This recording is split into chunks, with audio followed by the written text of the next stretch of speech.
রাজসিংহাসনতে অধিষ্ঠিত হওয়া দিন ধরে আজই পর্যন্ত নকলময় মলয় শান্তি অতিথি নন্দন সেই গোপতি ইন্দ্রয় গোপতি শালনায় অমরাবতী কই হস্তগত বঞ্চিত করিছে দানবকে স্বর্গ মুখর পড়া যুগে যুগে যুগে যুগে করা বঞ্চনায় নর যদি হে প্রতিশোধে হিংসা ক্ষমতি প্রহারে আসে জানো কিবা যুক্তি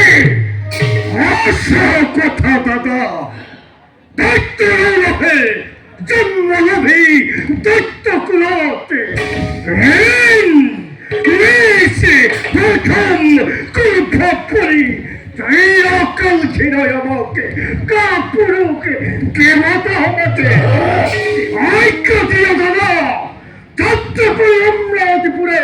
ধ্বংস করি ইন্দ্র ইন্দ্রত্ব দেখো দলবল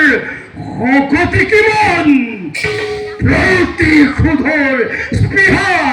রোদর তিস্তা বহে ঘুরে ঘুরে বড়া বড়া দাদা অমরাবতীপুর করো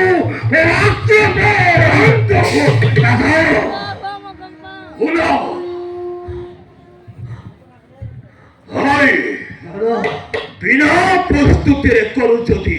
স্বর্গ আক্রমণে বিপর্যয় আমার মিলিব ভাগ্যতে প্রশিক্ষিত করা দৈত্যখানাকে ভীষণ সময় পাবে আর মরে যাও হির আরাধনা হেতু সন্তুষ্ট করি মহাদেবকে কঠোর তপস্যারে লাভ করিল মই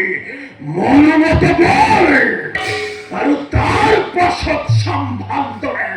সীমাতরে স্বর্গ পরে রাখে দেবেন্দ্র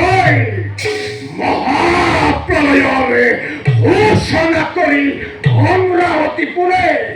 যেটি প্রথম দেবগণকে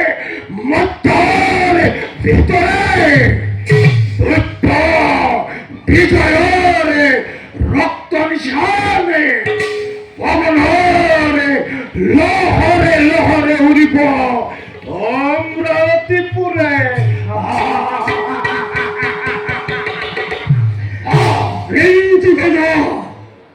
হৃদয় যদি দিয়ে মনোমত বল তৃতীয় তৃতীয় তৃতীয় তৃতীয় তৃতীয় তৃতীয় দ্বিতীয় ও দ্বিতীয় আসে যত ভীম ভক্ত জগতের ভিতরে আসে যত বিষ্ণু ভক্ত ব্রহ্মাণ্ডের মাঝে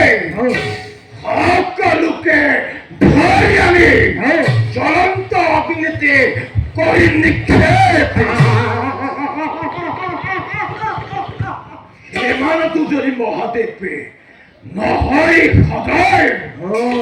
এতিয়া স্বয়ং ব্রহ্মা বিষ্ণু শিব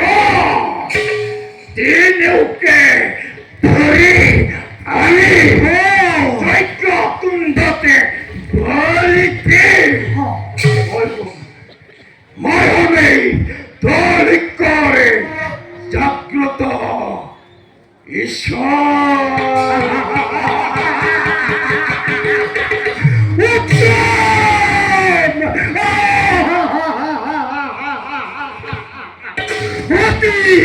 উত্তম দাদা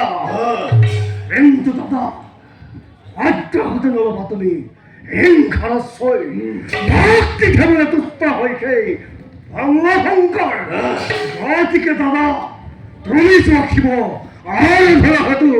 মই যাও নিষ্কর্তব্যতে অগ্রহ হও তেন্তে বড় ভাই কালিলৈ পথ খাতা যাত্রা করিবে তপস্যার হেতু